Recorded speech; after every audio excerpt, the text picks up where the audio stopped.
Sir Yadunath सरकार के जयपुर के इतिहास के अध्याय ईश्वरी सिंह में ऐसा वर्णित है कि 1743 में महाराजा सवाई जयसिंह की मृत्यु के बाद उनके ज्येष्ठ पुत्र ईश्वरी सिंह ने शासन संभाला, जिसे दिल्ली के बादशाह मोहम्मद शाह ने भी अपनी मान्यता दे दी।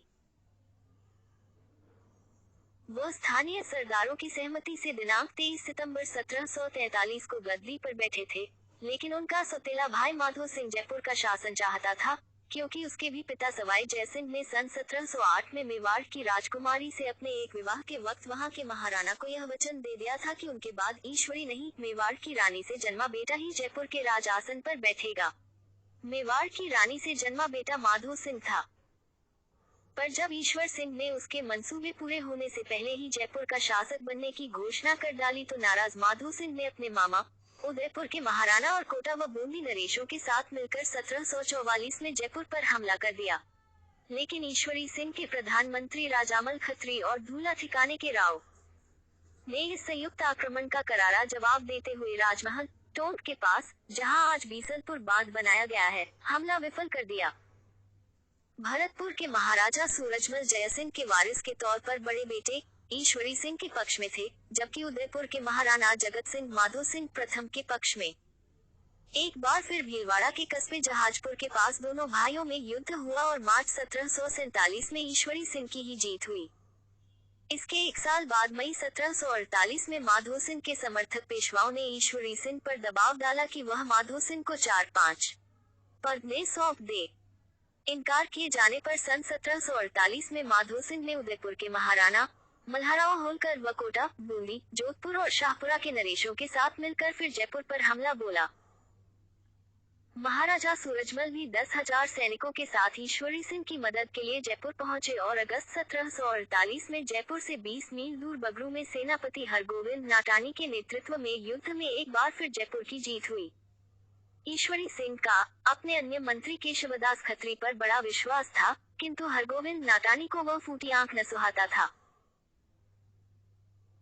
केशवदास खत्री का चूंकि मराठों में भी सम्मान था और मल्हार राव होलकर भी उसकी बात माना करता था, राजमहल के युद्ध के बाद हरगोविंद नाटानी ने राजा को बहकाया कि केशवदास खत्री भीतर से मराठों से मिला हुआ है और जयपुर पर हमले उसी की शह पर होते आ रहे हैं। ईश्वरी सिंह ने नाटानी की इस बात पर बिना पुष्टि यकीन करते हुए एक दिन केशवदास खत्री को विष दिलवा कर मरवा डाला।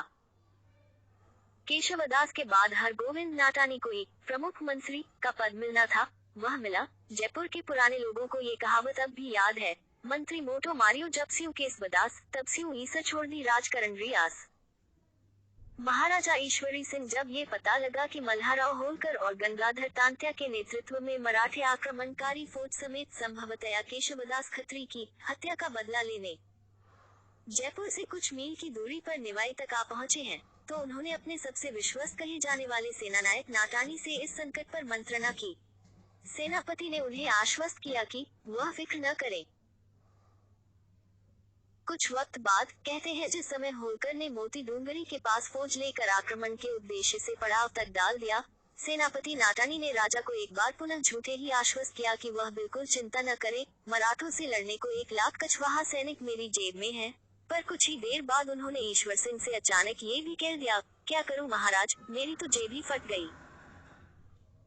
और ये एहसास होने पर कि ये दुर्भाग्यपूर्ण दिन निकट दरबारियों की मराठों से मिली भगत से देखना पड़ रहा है, ईश्वरी सिंह ने दिनांक 12 दिसंबर 1750 को अपनी 3 प्रधान रानियों और एक खास सेविका परदायत सहित सरपदंश और विश्वान से मध्यरात्रि में आत्महत्या कर ली। एकांत के अलावा महाराजा की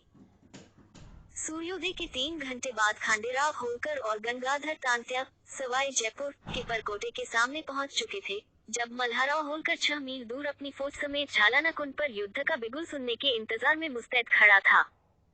जब इन मराठा लोगों के आगमन पर भी महलों से आक्रमण या बचाव की कोई हलचल ही नजर न आई, तो देर दोपहर बाद उन्होंने राजसी निवास